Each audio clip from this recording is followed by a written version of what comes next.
Good morning student. Class 10 के अंदर maths में थर्ड वाला चैप्टर वाला हमारा चल रहा है जिसका नाम है pair of linear equation in two variable, जिसमें शॉर्ट में हम लिखते हैं इसको एलईडीवी। वो आपको पता है। तो लास्ट वीडियो के अंदर मैंने आपको एक्सप्लेन किया था उसमें कि कोई दो लाइन स्ट्रेट लाइन आपके पास है, उसकी इक्वेशन है और उसका स्टेटस आपको जानना है कि वो कंसिस्टेंट लाइन है या इनकंसिस्टेंट लाइन है, उसके नंबर ऑफ सॉल्यूशन कितने मिलेंगे, वो फाइंड करने के लिए मैंने आपको मेथड एक्सप्लेन कर दी थी सारी। अब एक्सरसाइज 3.1 स्टार्ट करें उससे पहले 3.1 जो एक्सरसाइज है उसके अंदर इक्वेशन को फॉर्म करने का होता है, इक्वेशन कैसे बनता है वो आएगा और उसके बाद उस इक्वेशन का हमें ग्राफ ड्रॉ करने का होगा, मतलब ग्राफ मेथड से उसको सॉल्व करने का होगा 3.1 के अंदर। तो उसके लिए दो इलस्ट्रेशन आपको एक्सप्लेन करने के बाद, दो या तीन इलस्ट्रेशन एक्सप्लेन करने के बाद, उसका ग्राफ ड्रॉ करने के बाद नेक्स्ट वीडियो से हम 3.1 एक्सरसाइज स्टार्ट करेंगे। वैसे मैंने आपको ये चैप्टर स्टार्ट हुआ तब भी ग्राफ ड्रॉ करना एक्सप्लेन कर दिया था। स्टैंडर्ड 9 के अंदर भी ये जो चैप्टर था linear equation in two variable, उसके अंदर भी मैंने आपको ग्राफ ड्रॉ करना सिखाया था। एक बार फिर से याद करवा देते हैं। जैसे आपके पास इक्वेशन की एक पेयर है x plus y equal to x minus y equal to 1 and x plus y equal to 3, ये दोनों लीनियर इक्वेशन है इन टू वेरिएबल। पहले तो आप इसका ग्राफ ड्रॉ करके हमें उसको सॉल्व करना है।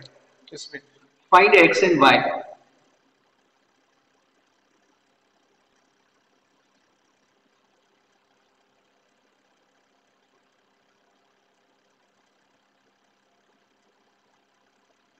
ग्राफ मेथड से हमें, मतलब ग्राफ ड्रॉ करने के बाद x और y हमें फाइंड करना है, जैसे स्टैंडर्ड 9 में करते थे वैसे ही इसको सॉल्व करने का है इस इक्वेशन को। तो पहले तो देख लो, बिना ग्राफ ड्रॉ किए ही बोल दो कि ये वाली जो दो लाइन है ये इस इक्वेशन का मतलब हुआ एक स्ट्रेट लाइन, इसका भी मतलब हुआ एक स्ट्रेट लाइन। अब दोनों जो स्ट्रेट लाइन है वो पैरेलल होगी या कोइंसिडेंट लाइन होगी या इंटरसेक्टिंग लाइन होगी, आप बोल दो। अब आपको पता है तो इसके लिए आप क्या करते थे, 1/1 करते थे। 1 यहाँ पे -1/1, तो -1 फर्स्ट वाले दो इक्वल नहीं आए, अगर इक्वल आ जाते तो स्लोप इक्वल होता है, यहाँ पे इक्वल नहीं है। इसी एक लाइन ऐसे जाएगी तो दूसरी लाइन ऐसे जाएगी और आगे जाके वो इंटरसेक्ट करेगी। इंटरसेक्ट करेगी तो उसको हम इंटरसेक्टिंग लाइन बोलते हैं, मतलब ये कंसिस्टेंट लाइन बोलेंगे। तो फिर उसका नंबर ऑफ सॉल्यूशन कितना होगा, यूनिक सॉल्यूशन होगा, क्योंकि ये दोनों लाइन पैरेलल नहीं है। अब ग्राफ ड्रॉ करने के बाद इसका सॉल्यूशन फाइंड करते हैं कैसे, देखिए। तो यहाँ पर आपके पास दो इक्वेशन है, equation number 1 and equation number 2। तो फर्स्ट वाला इक्वेशन मैं यहाँ पे सिलेक्ट करता हूँ x minus y equal to 1। अब आपको या तो x को सब्जेक्ट बनाना है या तो y को। तो मैंने x को सपोज सब्जेक्ट बनाया तो y उससे आएगा, तो y plus 1 रहेगा। अब आपको यहाँ पे बॉक्स बनाने का है, इस बॉक्स के अंदर तीन ब्लॉक करने हैं जिसमें एक में x लिखना है, एक में y लिखना है। अब आपने जो राइट साइड जो लिखा है वहां पे आप वैल्यू पुट करो, y की जगह पे आप कोई भी वैल्यू पुट कर सकते हैं, कोई भी इंटीजर पुट करेंगे हम, फ्रैक्शन नहीं रखना है। फ्रैक्शन रखोगे तो क्या होता है, वैसे कोई भी नंबर रख सकते हैं, फ्रैक्शन रखोगे तो फिर आप जब ग्राफ ड्रॉ करने जाओगे तब थोड़ी आपको दिक्कत आएगी। तो y की जगह पे मैं कोई भी एक इंटीजर ले लूं, सपोज y की जगह पे मैंने 0 ले लिया, 0, तो x का आंसर क्या आएगा, 1। अगर मैं y की जगह पर -1 ले लूं या कोई भी ले लूं, 1 2 3 4 कोई भी लेना है, लेकिन 1000 1 लाख 1 करोड़ ऐसे नहीं लेने हैं। y की जगह में -1 ले लूं तो -1 + 1 क्या बनेगा, 0। तो यहाँ पे आप देखिए कोऑर्डिनेट मिल गए हमें 1 0 एंड 0 -1, इतने कोऑर्डिनेट मिल गए। ये वाली फर्स्ट स्ट्रेट लाइन थी, उसके कोऑर्डिनेट तैयार हो गए।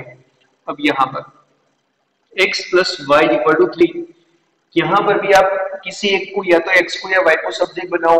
सब्जेक्ट नहीं बनाओगे ऐसे सिंपल इक्वेशन में तो भी चलता है कि 3 कैसे बनते हैं, 1 और 2 से, 0 और 3 से, 3 या 0 से, बहुत सारे नंबर होते हैं। तो सपोज मैंने x को सब्जेक्ट बना दिया तो 3 - y आ गया। अब मैंने ऐसा एक 3 ब्लॉक बना दिए। अब y की वैल्यू हमें पुट करनी है। y की वैल्यू सपोज आपने पुट कर दी, 0 पुट कर दी, तो x का आंसर क्या मिलेगा, 3। y की वैल्यू सपोज आपने यहाँ पे पुट कर दी, 3 पुट कर दी, y की जगह पे आपने रख दिया 3, तो 3 माइनस 3 x का वैल्यू क्या होगा 0। तो यहाँ पर भी पॉइंट मिलेगा आपको 3 0 एंड 0 3। ये जो सेकेंड वाली लाइन थी उसके कोऑर्डिनेट आ गए। अब हम जाएंगे ग्राफ ड्रॉ करने के लिए। मैंने उस दिन भी बोला था हम जब बोर्ड में ग्राफ ड्रॉ करते हैं तो यहाँ पे ग्राफ पेपर नहीं होता, तो हमें अप्रोक्सीमेटली समझने का होता है कि इसका आंसर क्या होता है। जब आपके पास ग्राफ बुक होती है मतलब ग्राफ होता है तब आपका और आपके पास स्केल भी होती है, तो दूसरा यहाँ पर परपेंडिकुलर नहीं बनता, इसीलिए हमारे जो बोर्ड के अंदर ड्रॉ करते हैं उसमें परफेक्ट आंसर ना मिलने का वो जो रीजन है वही है, ये एक्स है वाई है। आपके पास ग्राफ बुक होती है तो आप जैसे मैं ड्रॉ करूं वैसे आप ड्रॉ कर सकते हैं, आपका आंसर परफेक्ट मिलेगा क्योंकि आपके पास ग्राफ पेपर है। यहां हमारा आंसर परफेक्ट ना मिले इसका रीजन समझिए। पहले तो हमने ये स्केल से ड्रॉ नहीं किया, यहाँ पर कोई ग्राफ नहीं है, ये दोनों परपेंडिकुलर भी ड्रॉ नहीं होते। तो जैसे मैंने यहाँ ये गैप रखी, यहाँ 1 लिखा, यहाँ 2, यहाँ 3, यहाँ 4, कई बार ये जो गैप है ये ज्यादा और कम हो जाती है। यहाँ जितनी गैप है उतनी वही हमें अप्रोक्सीमेटली देख के ही लेने की होती है, इसीलिए हमारा जो ग्राफ है वो अप्रोक्सीमेटली आंसर देता है। इसका रीजन आप समझ गए ना, 3 4 एंड 5। यहाँ पर -1 -2 -3 एंड -4। चलो ये ग्राफ हो गया, ये एक्स एक्सिस वाई एक्सिस और ये एक्स एक्सिस हो गए। अब ये फर्स्ट वाला, ये जो कोऑर्डिनेट है उसको हम ग्राफ के अंदर रखेंगे 1 0, जिसका y कोऑर्डिनेट 0 है वो कौन से एक्सिस के ऊपर होगा, x एक्सिस के ऊपर, मतलब यहां पर होगा 0 एंड -1, 0 एंड -1, जिसका x कोऑर्डिनेट 0 है वो कौन से एक्सिस के ऊपर होगा, y एक्सिस के ऊपर 0 एंड -1, तो वो यहाँ आएगा 0 एंड -1। अब कई लोग यहाँ से ऐसे करते हैं, ये पॉइंट आपने यहाँ पर रख दिए, अब दूसरे जो पॉइंट है यहाँ अभी नहीं रखने के, अगर रख दिए तो क्या गलती होती है देख लो, एक्सप्लेन करता हूँ। सपोज किसी ने यहाँ पे ऐसे पॉइंट रख दिए तो फिर ये लोग भूल जाते हैं कि स्ट्रेट लाइन इन दोनों की है कि इन दोनों की है, ऐसे है ऐसे है। इसीलिए पहला काम आपको फर्स्ट वाले के कोऑर्डिनेट आपने रख दिए तो उसके अंदर फिर आपको स्केल लेके ऐसे इसकी स्ट्रेट लाइन बना देनी है और स्ट्रेट लाइन का नाम भी दे देना है कि स्ट्रेट लाइन का नाम क्या है, x minus Y is equal to 1। अब सेकेंड वाला 3 0, जिसका y कोऑर्डिनेट 0 है वो कौन से एक्सिस के ऊपर होगा, x एक्सिस के ऊपर, तो यहां पर होगा 0 एंड 3, जिसका x कोऑर्डिनेट 0 है y एक्सिस के ऊपर होगा, तो यहां पर होगा। अब हम इन दोनों के ऊपर से लाइन बनाएंगे,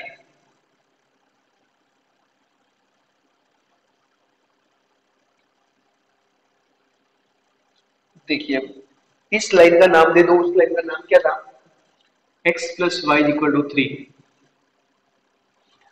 अब ये दोनों लाइन जहां पे मैंने ऐसे बोला था डायरेक्टली कि बिना ग्राफ ये भी आपको पता चल जाता है कि ये लाइन इंटरसेक्ट करती है कि नहीं करती, तो यहाँ 1/1, यहाँ -1, 1 और -1 इक्वल नहीं होते, मतलब इन दोनों के स्लोप इक्वल ऐसा समझना है। वैसे स्लोप इन दोनों के डिवीजन से मिलता है और माइनस लिख के, लेकिन यहाँ पर स्लोप इक्वल नहीं है इसीलिए इंटरसेक्टिंग लाइन मिलेगी, तो इंटरसेक्टिंग लाइन मिल गई। जहां पे इंटरसेक्ट करती है उसके कोऑर्डिनेट हम फाइंड करेंगे तो आपको उसका आंसर भी मिल जाएगा। तो ये दोनों का इंटरसेक्शन पॉइंट है, तो ये जो कोऑर्डिनेट प्लेन है उसके अंदर इस पॉइंट का कोऑर्डिनेट कौन सा होगा, तो यहाँ देखिए नीचे x कोऑर्डिनेट कितना होगा, x कोऑर्डिनेट देखना है तो x एक्सिस की ओर जाना है और y कोऑर्डिनेट देखना है तो आपको सामने जाना है, तो यहाँ पे कितना मिला 1। तो दोनों का common solution x is equal to 2 and y is equal to मिला 1। ये जो आंसर मिला आपका वो सही है कि गलत है वो भी देख लेना है आपको। तो x और y की वैल्यू आपको यहाँ पे पुट करनी है, x minus Y is equal to 1 और x प्लस यहाँ पे 2 प्लस 1 इज इक्वल टू हो गया 3। 2 माइनस 1 कितना हो गया 1।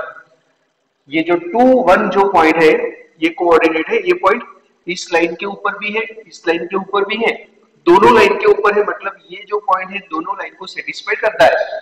तो 2 1 आंसर आपका सही है कि गलत है वो देखना है, तो इन दोनों इक्वेशन के अंदर वो वैल्यू पुट कर दो। अगर इक्वेशन को सेटिस्फाई करता है तो आपका आंसर 100% सही होगा। तो 2 1 यहाँ पे पुट कर दे, 2 - 1 हो गया 1, 2 + 1 हो गया 3, तो आपका आंसर कैसा है, सही है, लिख दो। फिर चलते हैं क्वेश्चन नंबर 2।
क्वेश्चन नंबर 2 में देखिए,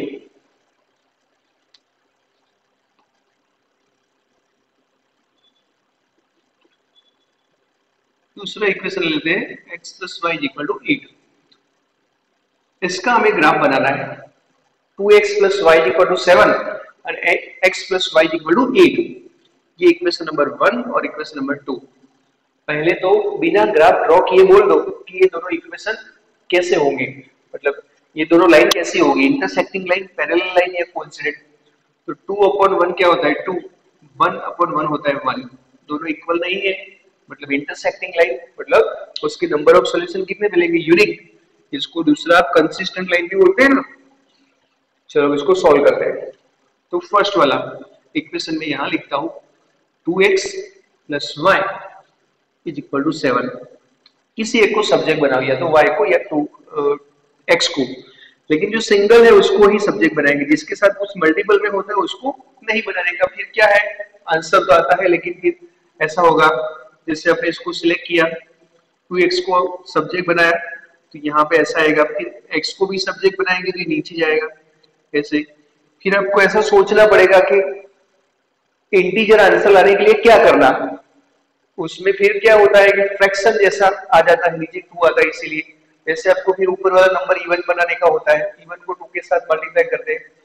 ऐसा करोगे तो भी आंसर तो आएगा, लेकिन आपको ट्राई कैसा करने का, अगर एक नंबर किसी के साथ मल्टीपल में है, एक वेरिएबल किसी के साथ मल्टीपल में है और दूसरा मल्टीपल जिसका दूसरा कोएफिशिएंट 1 है, तो जिसका कोएफिशिएंट 1 है उसको ही सब्जेक्ट बनाने के लिए ट्राई करने का। ऐसे वैसे जिसका कोएफिशिएंट 1 नहीं है उसको भी बनाएंगे तो भी आंसर तो आएगा। फिर आपको उस टाइम सोचना पड़ेगा कि इंटीजर लाने के लिए क्या करना। हम ब्लॉक बना देते, 2 पॉइंट तो इनफ हो गए। यहां पर x की जगह पे सपोज में कोई नंबर ले लो, 3 ले लिया, तो 3 × 2 = 6, 7 - 6 कितना हो गया 1, तो y का आंसर आएगा 1। x का वैल्यू मैंने यहाँ पे 3 पुट किया, 3 × 2 = 6, 7 - 6 हो गया 1। दूसरा कोई वैल्यू लेते हैं, सपोज 2 लेते हैं, यहाँ पे 4, 7 - 4 होगा 3, तो आपको कोऑर्डिनेट मिल गए 3 1 एंड 2 3, दो कोऑर्डिनेट आपको मिल गए। सेकेंड नंबर का x + y = 8, तो यहाँ किसी को सब्जेक्ट नहीं बनाओगे तो भी चलेगा, क्योंकि आपको 8 लाना है। तो 8 कैसे आएगा, 8 आएगा इन दोनों का 4 + 4 से आएगा, 8 + 0 से आएगा, 0 + 8 से आएगा, जो भी आपको लिखना है। अगर किसी को सब्जेक्ट बनाना है तो सब्जेक्ट ही बना दो इसे।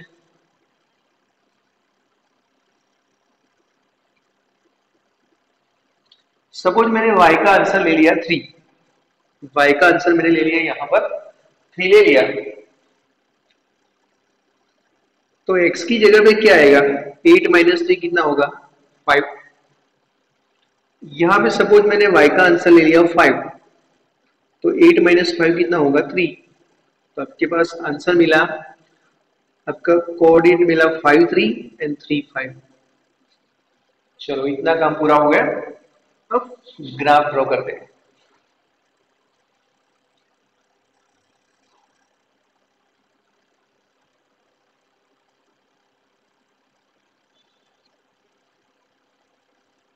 एक्स और यहाँ पर X base, Y Y dash, 1 2 3 4 and 5। -1 negative तो पॉइंट है ही नहीं ज्यादा, -2 -3 -4, 1 2 3 4 एंड 5, -1 -2 -3 -4 एंड -5। चलो इतना हो गया। अब ये वाली जो कोऑर्डिनेट है उसको हम कोऑर्डिनेट प्लेन के अंदर रखते हैं। 3 1, तो 3 1 आएगा यहाँ पर, 2 3 2 एंड 3 वो पॉइंट आएगा यहाँ पर। अब यहाँ पे 2 पॉइंट रख दिए तो इसका ग्राफ भी बना लो।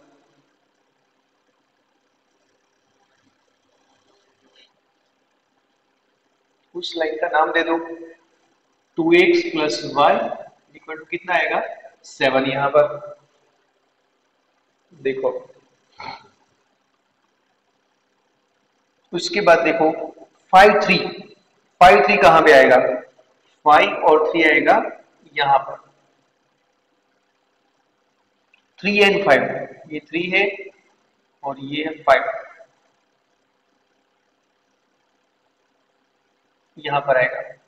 अब दोनों लाइन कहां पे इंटरसेक्ट करती है वो देखिए, 5 3, तो ये 5 और 3, 5 3 यहां आएगा, 5 एंड 3, 3 एंड 5, 3 एंड 5 यहां आएगी।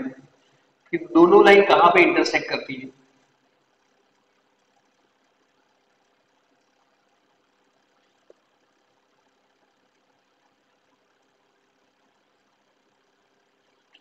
यहाँ पे आपको दोनों का इंटरसेक्शन पॉइंट मिलेगा। एक्चुअली मैंने ये ग्राफ थोड़ा छोटा बनाया है, अब इसको खुद अपने ग्राफ पेपर के अंदर ये वीडियो देख के ग्राफ पेपर के अंदर ऐसे ड्रॉ करके, ऐसा नहीं कि आपको यही पॉइंट लेने, इक्वेशन ये लेना और पॉइंट आपको जो लेने ले सकते हैं, अगर ये पॉइंट लोगे तो भी चलेगा। फिर ग्राफ पेपर के अंदर आप ड्रॉ करने के बाद ये आगे ले जाएंगे ऐसे, तो जहां पर ये दोनों पॉइंट इंटरसेक्ट करते हैं, मतलब यहाँ आपको नीचे देखना है एक्स एक्सिस के ऊपर और यहाँ पे वाई एक्सिस के ऊपर दोनों देखना है, और इसका जो एक्स कोऑर्डिनेट है वो ढूंढना है और उसके बाद वाई कोऑर्डिनेट ढूंढना है, तो आपका वो आंसर मिलेगा। मेरा जो ग्राफ है वो परफेक्ट नहीं बनता, रीजन आपको पता है, क्योंकि इसमें स्केल नहीं होती, इसमें ग्राफ नहीं होता, इसीलिए यही ग्राफ आपको खुद घर से ड्रॉ करना है। लिख दीजिए।